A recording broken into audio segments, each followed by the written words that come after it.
evening. Good evening. It is now 6:30, so to respect everyone's time, we will now begin. Good evening again, and I want to thank all of you for taking the time to join the Texas Education Agency at tonight's HISD Board of Managers informational session. My name is Dr. Doris Delaney, and I'm one of 3 conservators that support Houston ISD. As you can see on the screen, I'm a native Houstonian and a graduate of Kashmere High School in the Houston Independent School District.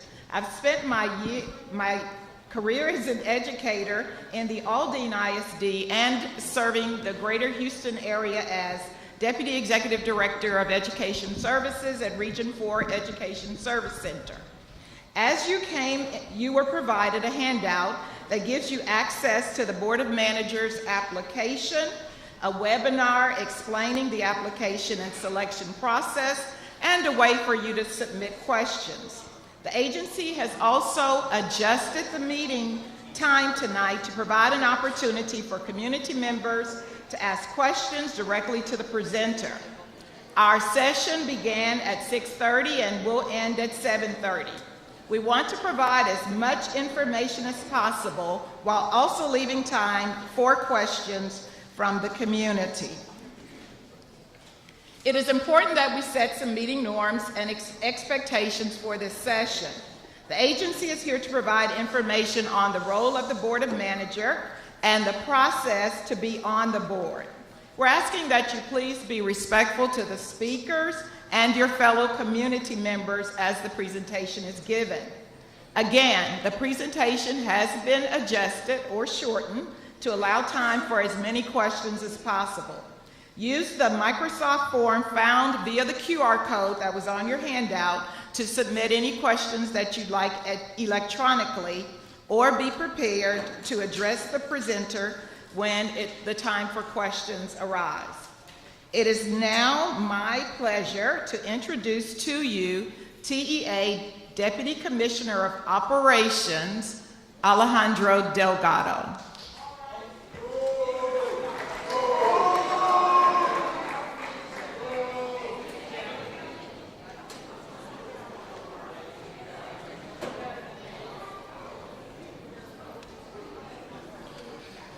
Good evening, everyone. My name is Alejandro Delgado.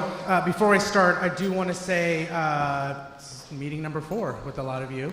And so I want to say thank you so much for coming, for showing up, for participating. We will have a mic tonight for anyone that wants to speak, ask questions. I will do my best to answer all the questions as possible. I also wanted a special thank you to Mr. Dickerson here, principal at Kashmere, the translators who stood by here, and HISD police, the translators, really like all HISD staff for being present during the session. So please give them a round of applause. So a little bit about myself, from Austin. You guys know that already. Whenever you're ready for questions, we can get started. But I do want to make sure, do we have the copies today? Okay, so there are copies back there. So before I ask questions, I do want to make sure there is a half piece of paper with 3 QR codes. And the 3 QR codes has the link to the Board of Managers application, which is due April 6th. It has the link to ask questions online. Those questions will be posted on our website in the next few days.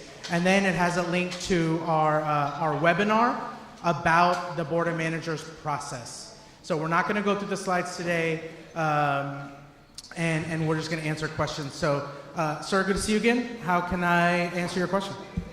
I have 3 points and I'll end with my question. My first point is that I was misinformed. I didn't think your history textbooks for AP history have in them anything about blockbusting. I found out they do. What they say is that black families moved into white neighborhoods like Riverside Terrace here in Houston, and white families moved out. That is not true. What happened is white real estate companies hired black people to move into a home in Riverside Terrace. They gave the Blockbuster, a black man, money for an open bar and a live band. And these parties were held on the night before trash was going to be picked up. So people would come, they would get drunk, and then they would kick over trash cans on the way to the bus stop. The next day, the white real estate company would come into the community and say, the blacks are coming. Move out now and you'll get top value for your home. Otherwise, suffer the consequences. Well, panic ensued. It's known as white flight. What happened is those white people moved out and took with them voting habits against their best interests, the best interests of the community, and as a result, we ended up with a flip in American voting habits. You don't teach this. You ought to correct your textbooks. Secondly, during World War II, Francisco Franco was called by Franklin Roosevelt a son of a bitch. Franklin Roosevelt was right, but they were our sons of bitches. The school board we have right now is not that great. The superintendent is not that great, but there are sons of bitches.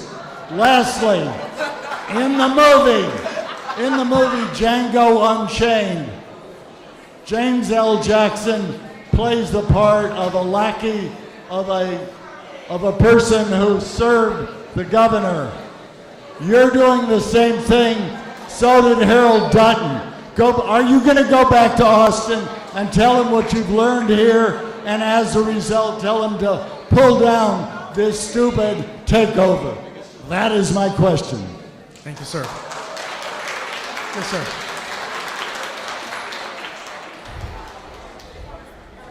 Okay. Realize that this happened back in 2018, and it's about the laws 1842 and 1882. Now, you made some mistakes last night when you said HISD had a B+. It wasn't an A.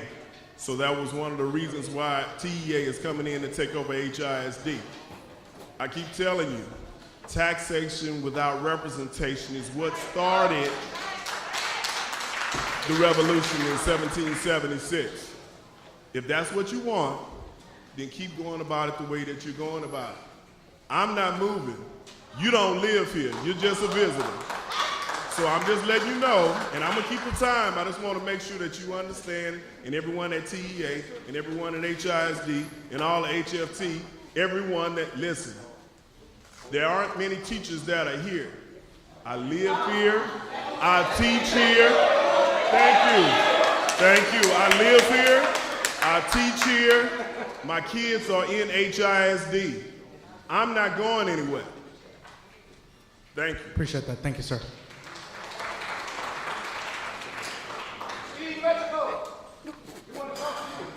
My name is Keith Downey. I'm co-founder of Wraparound Services for the district under Pro Unitas.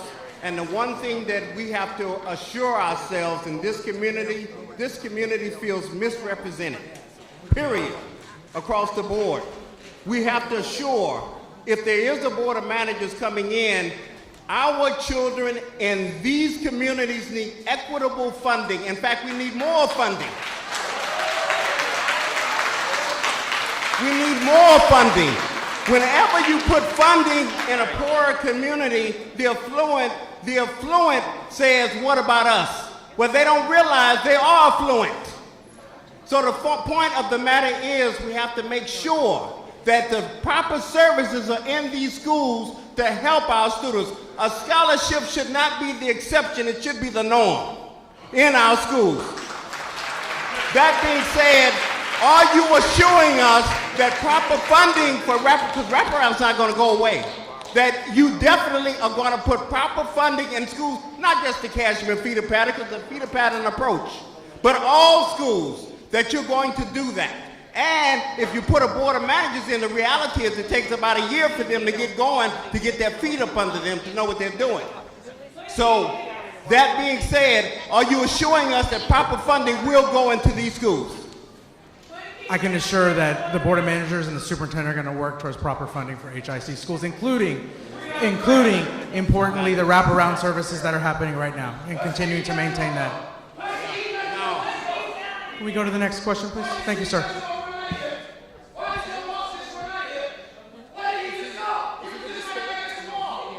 I don't know. Can we get the next question?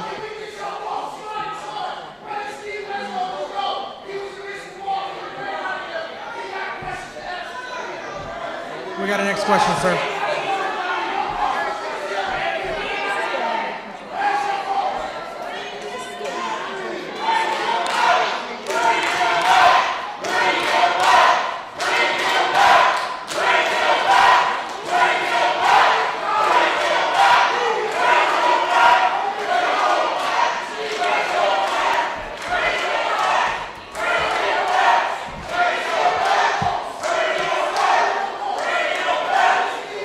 Can we let the lady ask her question?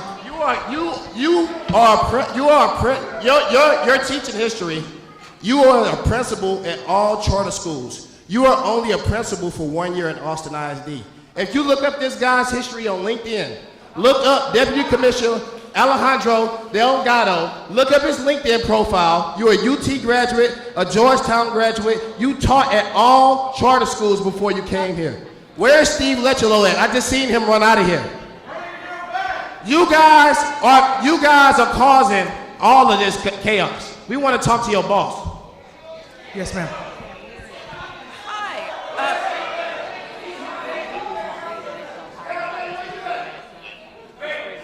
Hi.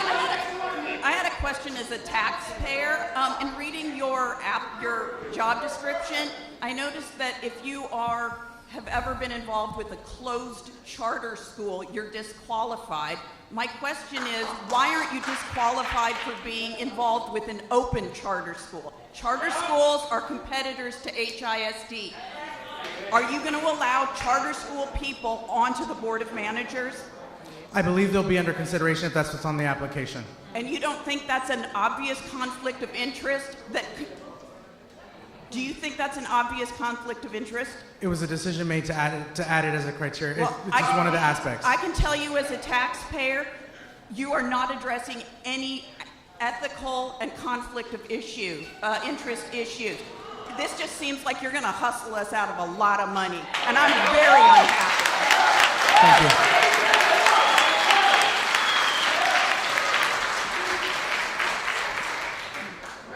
I'm a former teacher with HISD. I'm also an instructional specialist in mathematics. My kids went to Booker T. Washington and Cashmere High School. My husband went to Wheatley. Now, we're looking at all the things that you plan on doing now. What happened during the pandemic when HISD came out of the pandemic with 94% of the schools A, B, and C? What happened? Did you think about what would happen if you allowed them to continue the progress that they were making? Did you ever think about that? Because nothing that you do, because you know none of us, you know none of the schools, you know none of the students, you haven't worked with any. Nothing that you do could possibly make the progress that they've made. So, what were you thinking? Thank you, ma'am.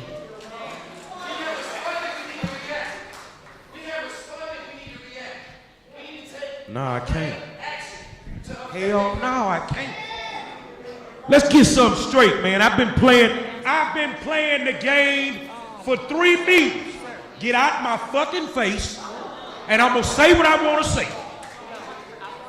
He can answer you, but don't put no time on me when a man just stood up here for 5 minutes.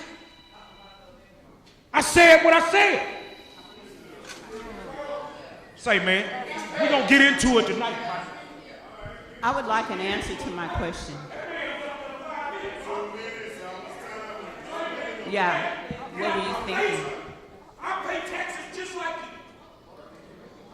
Don't get into it. Just want an answer to my question. When you were in your house, when you were having Christmas, when you were eating Thanksgiving meals, I was busting my behind for these kids. You don't get to tell me nothing. Me too.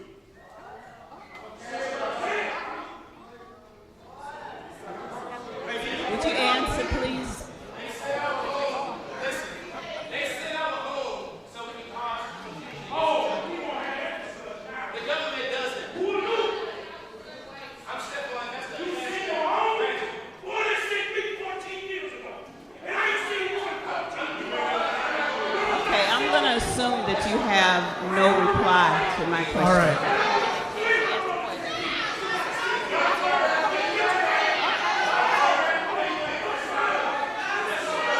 All right, y'all.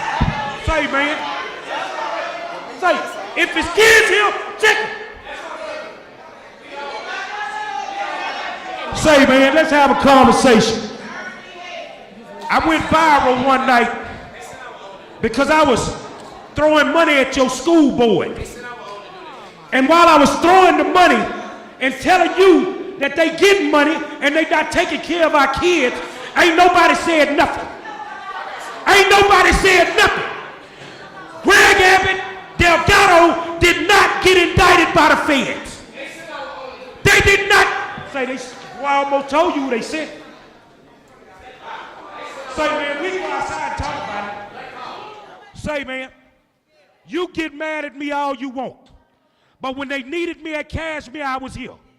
When they tell your mama to shut up. And I said what I said. You got a problem protecting criminals. You have a problem with protecting people that misappropriated $2.7 billion in ESSA funds. Our children ain't getting what they need. And now you want to come in here. You've done it to me 1,000 times. You don't like the messenger. But if you're real about it, I tell you what, if you're real about it, I'll get you a charter bus and I'll take you up to Austin. Why don't you take your ass up there and deal with Morath? Because you ain't going to solve it here. But what you ain't going to do is tell me somebody sent me. They sent me when I was in my hospital bed fighting for every one of your kids. So go on and get your mind right. And any one of y'all that don't like what I just said, we go outside and talk about it. We go outside and talk about it. I'm 5'4" and I ain't took an ass whooping in 55 years, and I ain't gonna take one tonight. Hi, my question is, I was reading. Tell me when.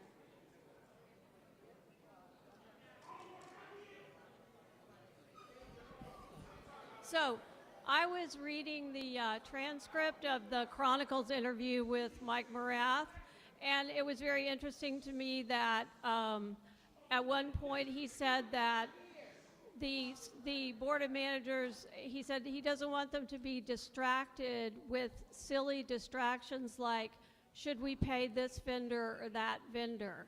So one question is it Mike Morath's philosophy that the Board of Managers should stick to only its own knitting of academics and not try to mix in on financial matters for the district? The district runs on $2 billion a year operating budget. As my friend here before me mentioned, there's a lot of ESSER money out there, and of course they could always raise another bond, so that's a heck of a lot of money. Sounds like Morath thinks that the Board of Managers should not really waste its time overseeing that. Is that a philosophy that he would follow? No, ma'am. I would say that the commissioner and really the Texas Education Agency philosophy on that is that academics is the core mission of school districts, and of course boards absolutely have a fiduciary responsibility over the district. And so while they're both important, academics are the core. And given that in the same article, Mr. Morath said that the Board of Managers only has 2 employees. One is the superintendent and one is the internal audit department. Given that the Board of Managers will be chosen by Morath, the superintendent will be chosen by Morath, everybody's indirectly or directly reporting to Morath. In what way does the internal audit department in such a situation then remain independent? And how do we as citizens feel that there's any real oversight other than Morath over our money? The internal audit department will have the same responsibilities. But it won't be independent, and that's a really important point. It'll indirectly report to Morath, as will everyone else. I think it will still be independent. Thank you for your question, though. Quý vị, nếu ai trong đây mà Việt Nam cần thông dịch xin giơ tay lên. Nếu ai trong đây Việt Nam mà cần thông dịch xin giơ tay lên. Buenas tardes, solo para ofrecer servicios de interpretación hacia el español. Si alguien necesita, puede venir a buscar unos audífonos aquí a la esquina. Muchas gracias. Yes, ma'am. Hi, I am Alicia McCullough. I am a parent of 2 students, one at Baylor College of Medicine at Ryan and also at Lamar High School. My question is not a statement. Why the change? So And when was it effective? Has it changed and why? Yes, ma'am. So to go back a little bit, in 2019, there was a campus that had underperformed over several years. And going back a few more years, in 2015, a law was signed that was cited here. I'm sorry, sir. Yeah, it's okay. I can Please, start over. I want to be able to hear him. Thank you. Go ahead, sir. So something that people have cited here today is a law that was signed in 2015, called 1842, that basically stated if there was any campus in the state of Texas that underperformed according to the state accountability system over 5 years, it would trigger the Commissioner of Education to make 2 choices: either close the campus or appoint a board of managers to address systemic issues. And in 2019, there was a campus in HISD that triggered that law. One campus, you said? There was one campus, and that's what the law said, is that even one campus could trigger that law. Please let him speak. I need to be able to hear. I need to be able to hear as a parent. Thank you. And so it triggered that law. There were actually 2 districts at that time where that happened. It was HISD and Shepherd ISD, which is a much smaller district, but it's in East Texas. And what happened was that the commissioner appointed a board of managers in Shepherd ISD, and in Houston ISD, they pursued litigation that lasted, I believe, over 3 years. And then in January, the Supreme Court said, the ultimate law of the land here in Texas said, the law still stands. So the commissioner had the same choice to make, and instead of closing Wheatley, he decided to appoint a board of managers, and that's the background. Okay. And you guys did try with this school here, Jack Yates, but you guys were not successful. So is it official? Yes, ma'am. So it is official. You guys took over. We are implementing the process of the intervention. You're in the process. So okay. So that's why we're here. I just wanted to be clear. Okay. Yes, thank ma'am. you. Thank you, ma'am. Please remember that these questions are for us, so don't take your answers and make them go past the time. You have 2 minutes to answer each one. I'll do my best to answer the questions. Good evening, good evening, good evening. Yes, ma'am. I'm going to wait too because it's a community thing, and when they showed how they moved out the Mannan Pearland School District, there was great furor. But they didn't come out away with the same black eye that we're going to get if we don't if we don't listen to him and to the speaker and to the person who asked the question.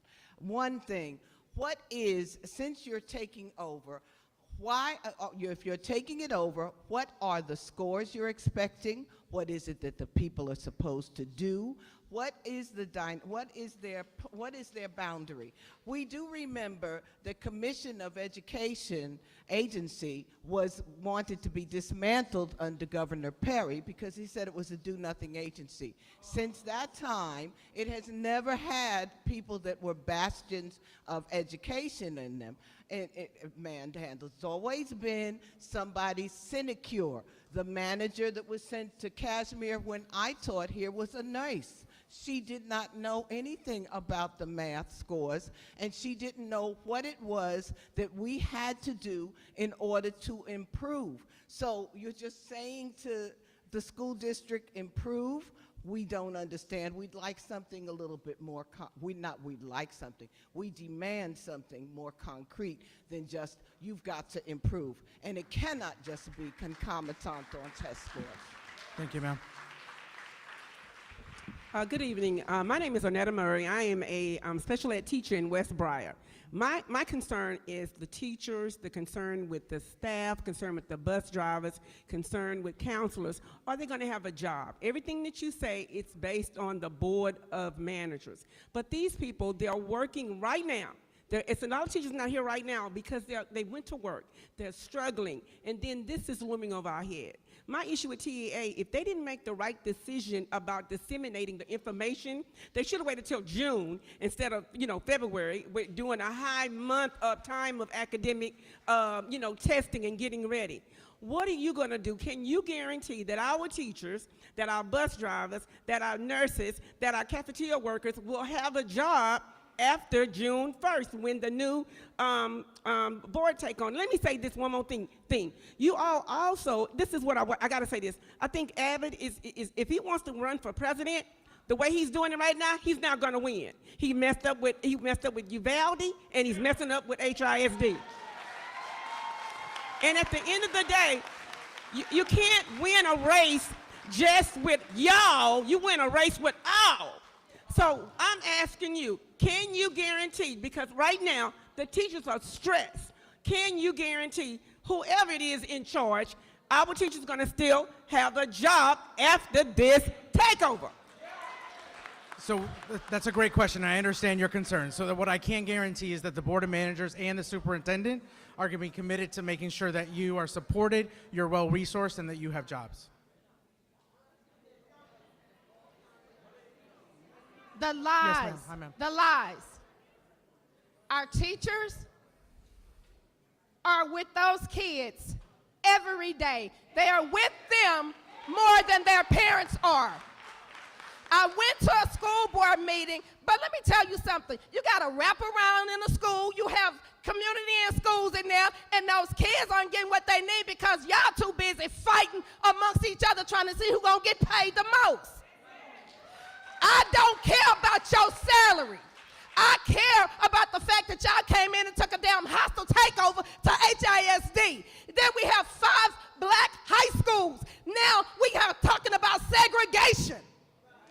We are talking about taking away the last 5 high schools that are owned by, that are named after historical black people. You will not. If we got to do whatever we got to do as a community, we going to stand together. You all go up to Austin, you sit on those benches, y'all make decisions for our teachers. You make decisions, and then when they want to raise, you got the audacity to give them 1 or 2%. When they with those kids from 6:30 in the morning to 6 o'clock in the evening. The school bus drivers, they have to drive those kids and have to pick up extra hours just to make the money. Our HISD police department, who have to come in, don't nobody talk about that. So let me tell you something as a parent, and I ain't even scared to say it, yes, my daughters are in charter school. They've been there. They don't know what it's like to go to HISD, but I'm a product of a public school. My mama worked in the kitchen washing dishes. She learned how to make the food in the kitchen. So I'm 51 years old, and it ain't nothing wrong with a public school. What's wrong is the teachers are underpaid and overworked. So don't you get out of my ear. You're not going to tell me what to ask. So you need to figure it out because we're going to help you and Abby figure it out since y'all so deep in the pockets. We are going to stand together. Thank you, ma'am. Yes, sir.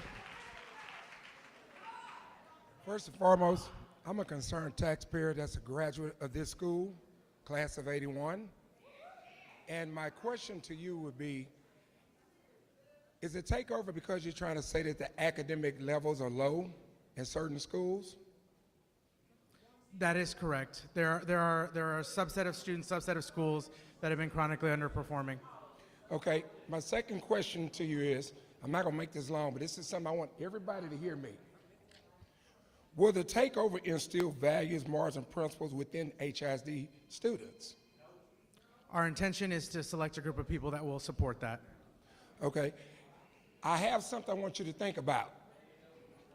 If you want to raise the academic levels, first thing I say you should push to your local congressman to vote to give parents their authority back over the household to govern their children without fear of disciplinary sanction brought upon them by the judicial system.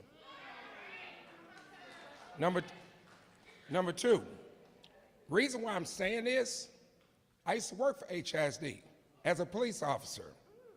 I left the school district because the politics in the school was trying to tell the police officers how to police children of violent nature. So I left and I went to work for Harris County Sheriff's Department. I retired and came back in law enforcement because I see these kids are in need of role models. Now, my question is, another question is here. Parents, you need to get more involvement with these kids. What you need to do is, instead of spending time at AAU events, take that time and sit in a classroom to see what's being taught to your child. That way, when your kid does come home with homework, you're brought up to speed on a new level of academic training that the children are getting. Does that make sense?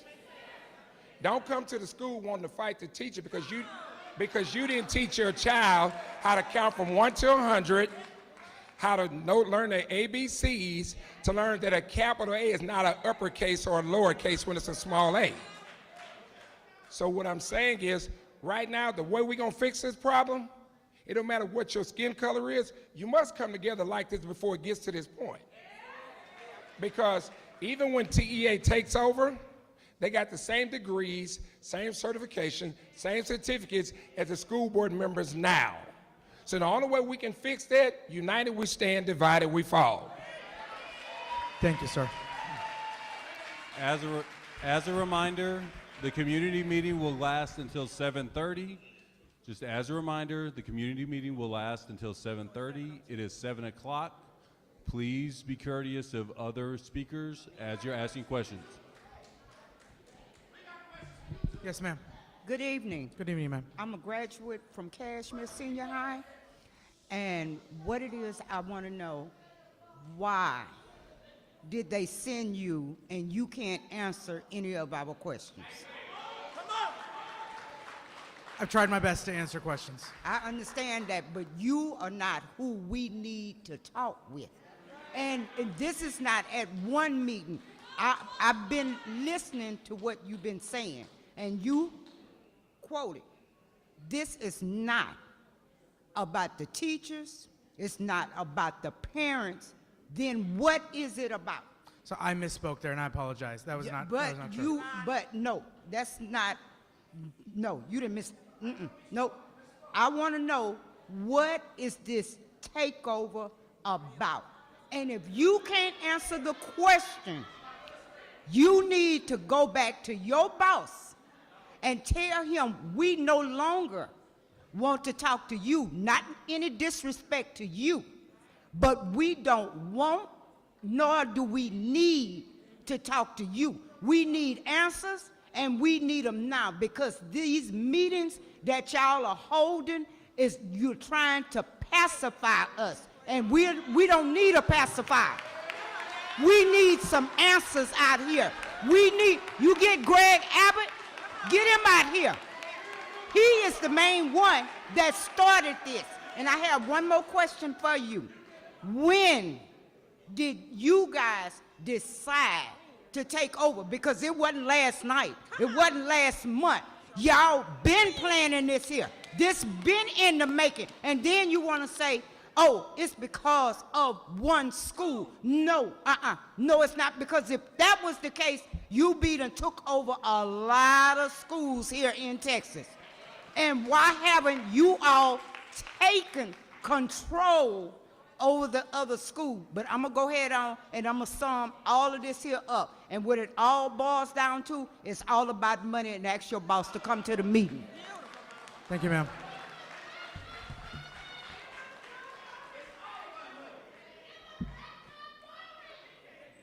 My passion, I grew up, I went to Cashmere High School. I'm a product of HISD, a Curry Road product right up the street. Grew up in Gulf Coast, in this whole area. We had teachers that really cared. We had parents that really cared, but the thing that really bothered me right now is that they want to see us emotional. I'm talking to the parents. They want to see us acting up. They want to see us just getting into it with each other. The thing that we have to start doing is having a plan of action. over and over. We have to keep meeting with each other. We can't just come when this here happen right here. See, we have to be proactive, not reactive. Now we come here, we're yelling, we fussing and all that. They don't care nothing about that. What they only care about is what they have on paper right now. And no matter what we say right now, they still gonna take this thing over. But what we saying, I wanna ask you this question. When we get this, when all this thing is said and done with the board of members and all this thing, when we take our campus back, when is the deadline, when is the time, or how long will it take for us to get the HISD back to the community and constituents of this area? So after 2 years, it will be considered, we'll have to look at the exit criteria, but 2 years is the minimum amount of time. Okay, so the exit criteria, what does that mean when you say exit criteria? Yes, sir. So it's three things. One is no multi-year DNF schools. Improvement in delivery of special education, delivery of practices for students with disabilities. Okay, yeah, I'm trying to hear this. See, this is what we're talking about. We need to start listening. We're trying to get our campus back right now. We're trying to get it back. So go ahead, sir. I just want to hear it out. I just want to hear it out so we can have a. The last one is improvements in governance and board systems and processes. Okay. So, and that's using a framework that we have at Lone Star Governance. All right. Thank you, sir. Yes, ma'am. I'm an HISD parent. I have a student with a disability, and she receives special education services in HISD. For the last couple years, I've been advocating with our elected school board, the people that we chose to run our school district, and several of them are here tonight. I have access to them. I've been able to meet with them to help advocate for students in the district. I'm very concerned about a new board of managers and what qualifications they will have for special education, since it's one of the priority areas of a takeover. What qualifications is the commissioner going to be looking for in a board of managers that is going to help solve the special education crisis, which has been going on for years, and the TEA has been here for 2 years overseeing special education and not been able to improve it. I really need to understand what the qualifications of those people would be, and there's already exit criteria for special education, so what's changing? So let me just be clear about what we're looking for. So first and foremost, a belief that all kids can learn, and that includes especially students who are receiving special education services. We're looking for folks who represent the community, who come from all over the city, who represent the diversity, the socioeconomic, racial, geographic diversity of the city. And we're looking for folks who are willing to engage with the community, who are willing to work together. And let me just add to your point about special education. There actually have been improvements specifically in child find over the past 2 years with our conservators. But we're going to be looking for folks who have, really at the core is who believe that all kids can learn and are willing to work together. But they won't necessarily have to have special education knowledge or expertise to serve on a board of managers? Not specifically, no, ma'am. I'm an HISD teacher, and this is the first year that's felt normal since the pandemic. And really due to the incredible efforts of students and teachers, we're finally getting our schools back to pre-pandemic levels, right? Including Wheatley High School, right? Everyone's getting back to those levels, but the state of Texas has now imposed 3 new measures. One, we're doing a STAR 2.0. Can anyone explain this to me? Why we're making the STAR exam more difficult? One, can you answer that in a second? 2, why is it that the T-test system, this teacher evaluation system, it's stressing our teachers and our administrators out to the max? We're having to do more walkthroughs than ever before, more meetings. Everyone, there's teachers that are on anxiety medication, for God's sake.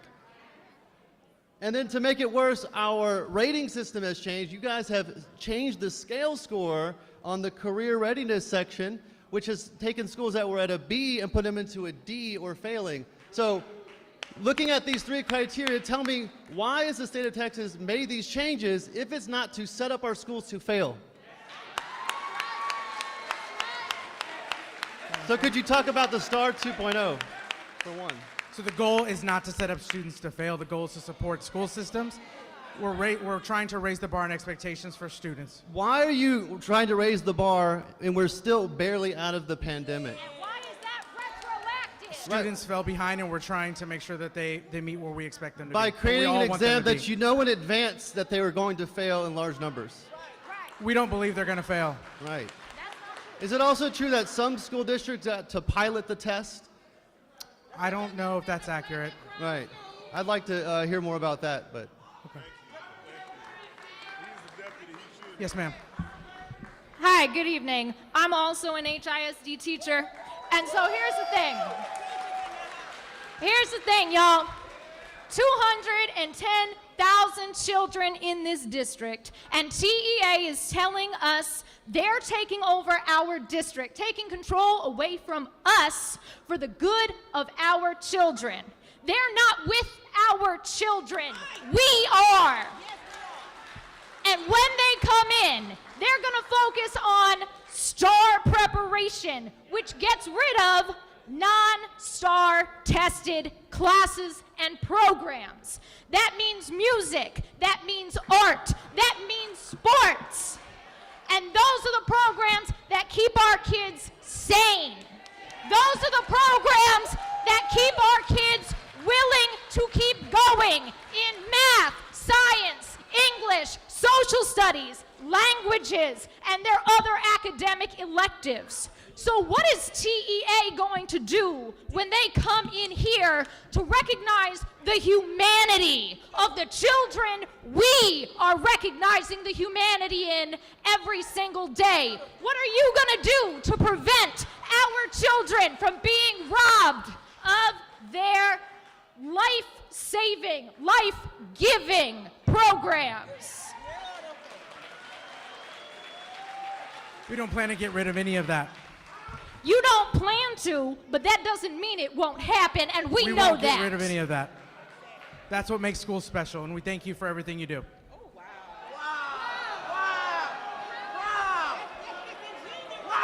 Believe me, it means more coming from the children. Yes, ma'am. For years, Dutton peddled the lie that Kashmir never had a certified math teacher, and one of his reasons for writing 1842.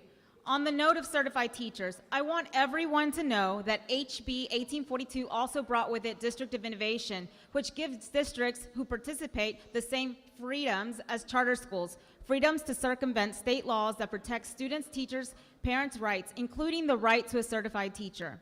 HISD is one of the only districts in the state that isn't a District of Innovation because our District Advisory Committee voted it down before it could be brought before the school board. My question is, what does the law say about our District Advisory Committee? Is the Board of Managers going to try to bring in their own people and force uncertified teachers on our children?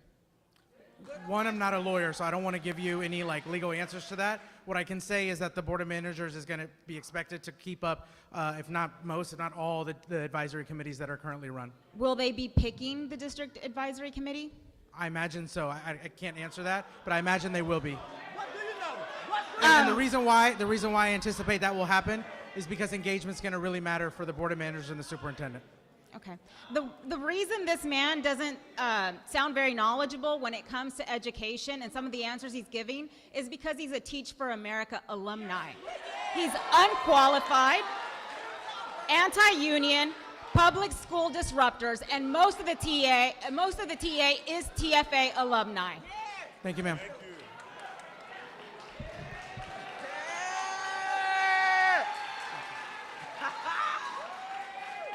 So I have a question for the puppet master, you. First of all, I have two questions, but I also have a comment. First of all, TEA I'm a history teacher here in this district. And TEA right now reminds me of the Ku Klux Klan.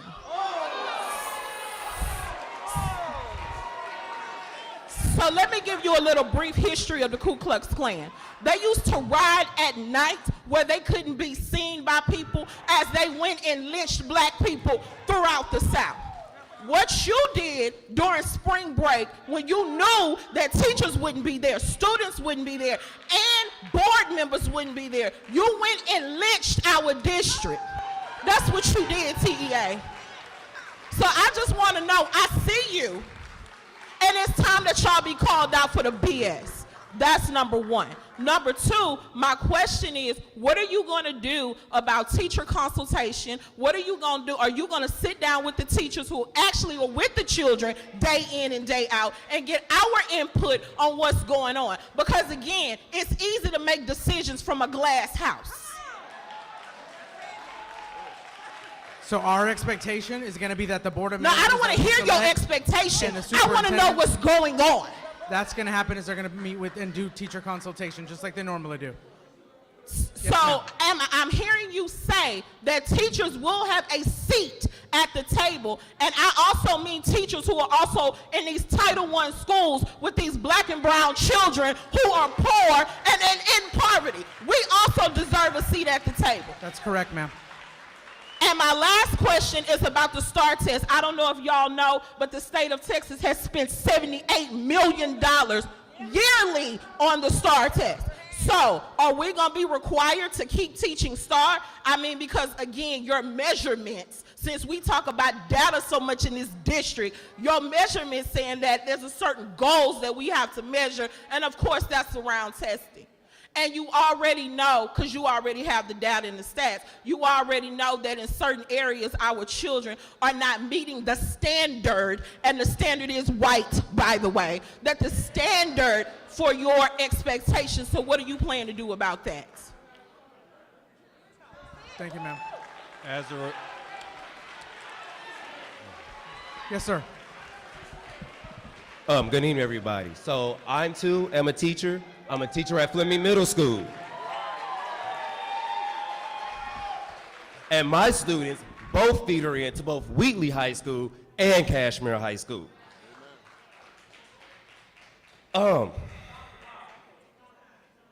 First and foremost, to that young lady that spoke yesterday, that 11th grader that I saw speaking, that got disrespected by you. When we teach our students to stand up for themselves, that young lady was at a meeting yesterday. Her questions were not answered. She was ignored. And as a teacher, I find that to be offensive. Secondly, TEA don't know what goes on in these schools. They don't know what goes on in this neighborhood. We don't have the resources that we need to get these kids where they need to be. I'm on the front lines daily. I may have went to the school that I teach at now. I may not no longer live in Fifth Ward anymore, but I'm aware to what's going on. I make this hour drive daily to come teach the kids in this neighborhood because my services is needed more in this neighborhood than probably any other neighborhood. So I'm willing to come to this side of town and to teach these students, these black and brown students that are probably watching today. Because one of the things that we are taught, that we should model the behavior that we want our students to do. So I hope our students are watching their teachers defend them, because no one else is really talking about these children. Because at the end of the day, it's about the children, because they are the future. So once again, you should be taking input from the teachers, from the folks in this community, because we are there. We show up to teach these kids. It's us spending our money when these kids say they are hungry. It is us finding ways to try to store food in our classrooms so that when these kids come to us because they can't learn because they're sitting there hungry, or they're sitting there because they don't have lights on, or they're sitting there because their family don't have water.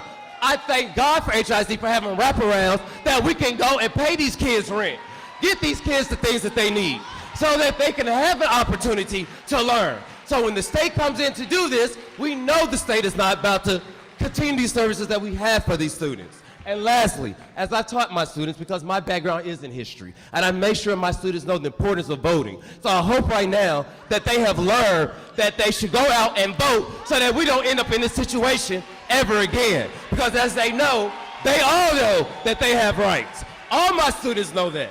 And at the end of this, everyone else here should know that you have rights as well. And hopefully this will bring the community out and make sure that we vote, vote, vote, vote, vote.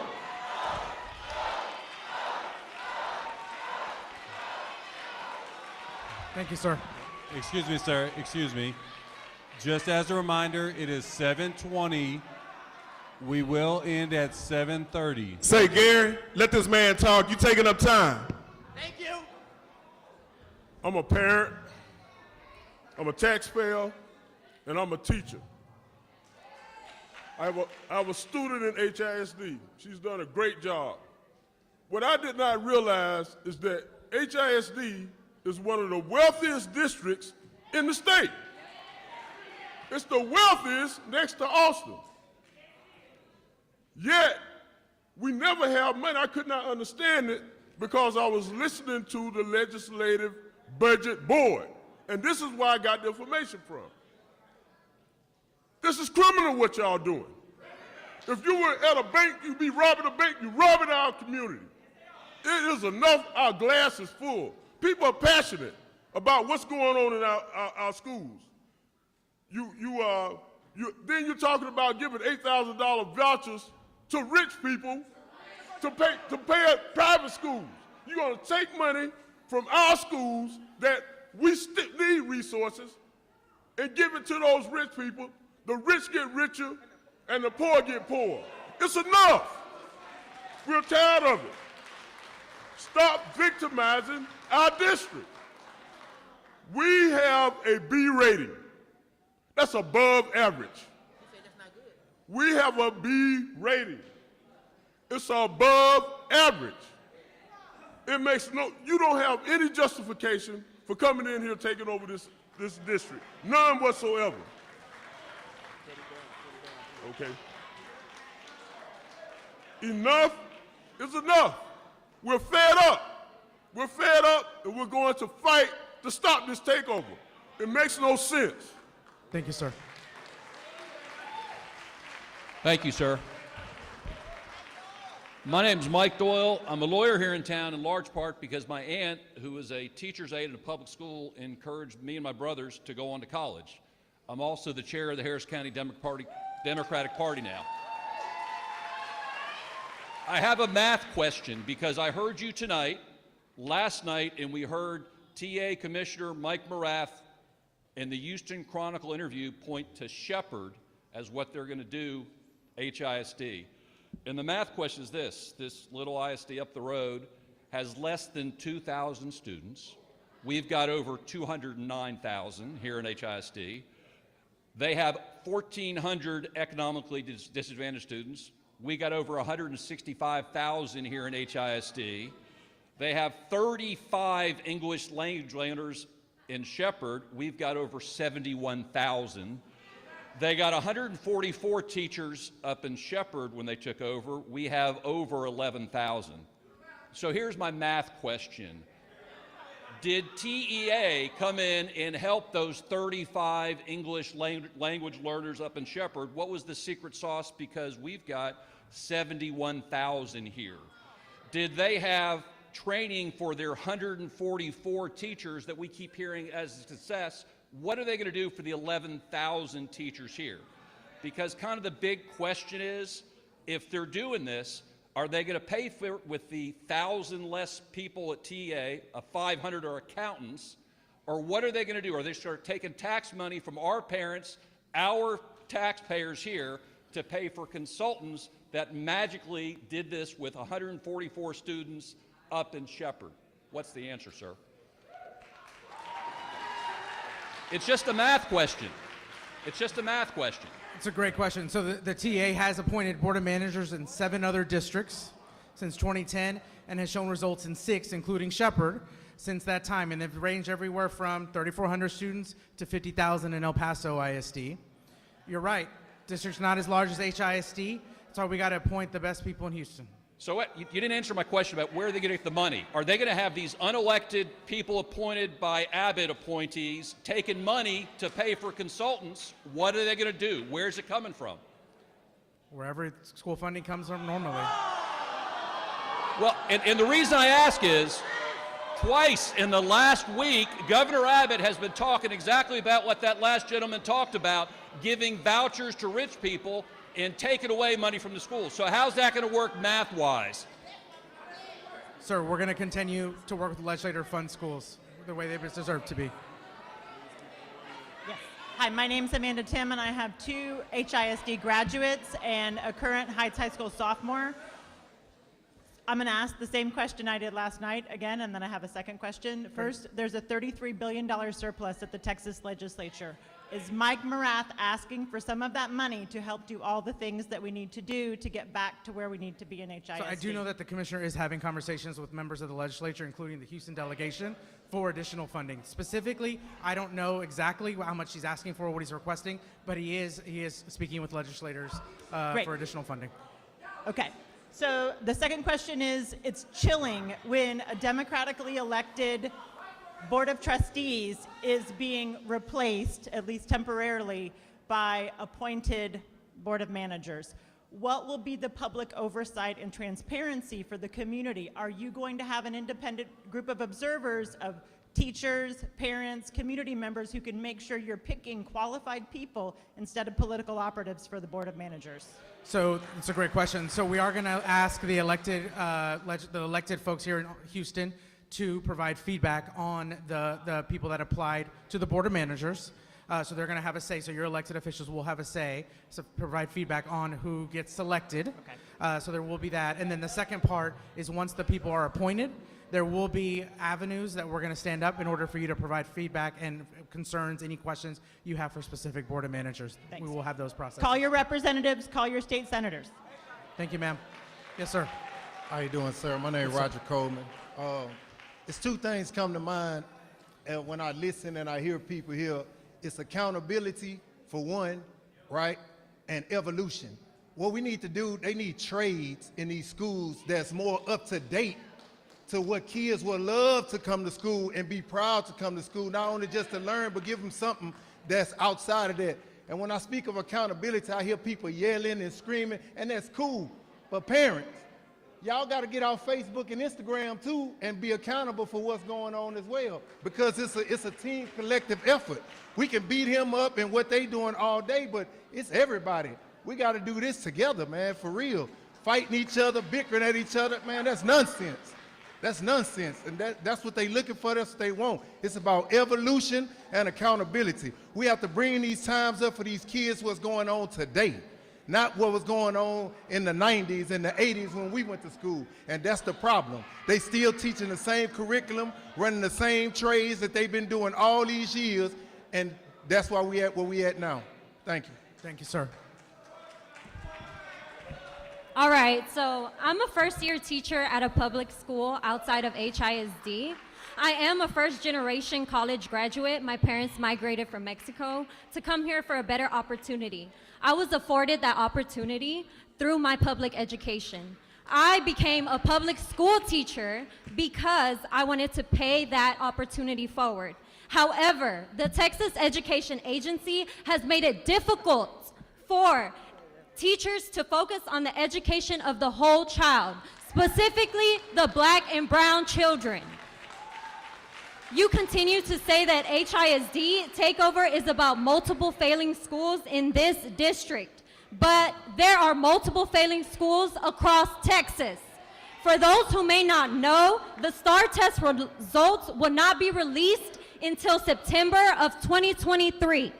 At that point, my now third grade students who do not know how to read, write, or do math will move forward to fourth grade still not knowing how to read, write, or do math. The TEA doesn't care about the STAR results. The TEA just doesn't care about the children. They just care about the STAR results. So I encourage all teachers across all districts to boycott the STAR test because they do not care. They do not care. In honor of Cesar Chavez Day tomorrow, I want to say this. History will judge societies and governments in their institutions, not by how big they are or how well they serve the rich and the powerful, but by how effectively they respond to the needs of the poor and the helpless. Thank you, ma'am. It is now 7:30. This will be our last question. Hello, can you hear me? Can you hear me, please? My name is Meg Seff. I'm a special educator, advocate, and consultant for 30 years. I'm retired now, and I want to give you one piece of help for your kids. Bring your kids to pre-kindergarten. It's the most important thing you can do for your kids. Get them to pre-kindergarten and make sure you have a speech and language pathologist in every single classroom. And I'm asking you to guarantee that there will be a speech and language pathologist for every one of these kids, because if they don't have language, they're never going to read. And nobody's addressing that, and I am. And I'm going to fight to make sure every single kid has one. Yes, ma'am, thank you. I think this is our last question. Last question to respect the staff time. Yes, sir. All right. Have y'all ever thought about getting rid of the STAR test? It's mandated by the federal government. But it's under a 5-year contract. It actually costs close to $100 million a year. In a 5-year span, that's $500 million that can go into the classrooms and things like that. Why not let us keep all our money here and let the teachers teach again, and then we could turn the district around? Now, earlier somebody said vote. That's not good enough. You need to know who and what you're voting for. Bad legislation got us in this predicament. They not white either. They look just like us. So we got to hold everybody accountable. Use that Trump energy right here in Houston, Texas. House Bill 1842 says as of August 15, 2018, if just one school is 5 years and beyond in our aura, they can take the entire district. Who would sign something like that? Who would write something like that? And who would vote something like that? So we got to hold people accountable here in our neighborhoods too. We got sellouts here in Houston, Texas. We got to treat them like sellouts here in Houston, Texas. So we got to hold people accountable too. Last but not least, what's going to happen with our tax dollars?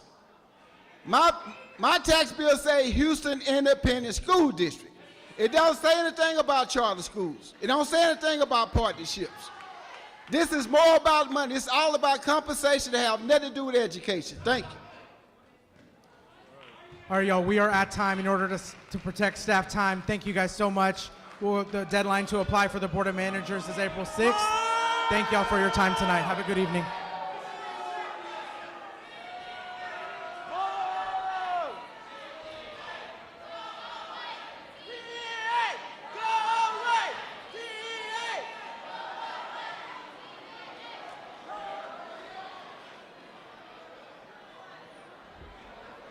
Everyone go to HoustonCVPE.org, HoustonCVPE.org. And sign the petition.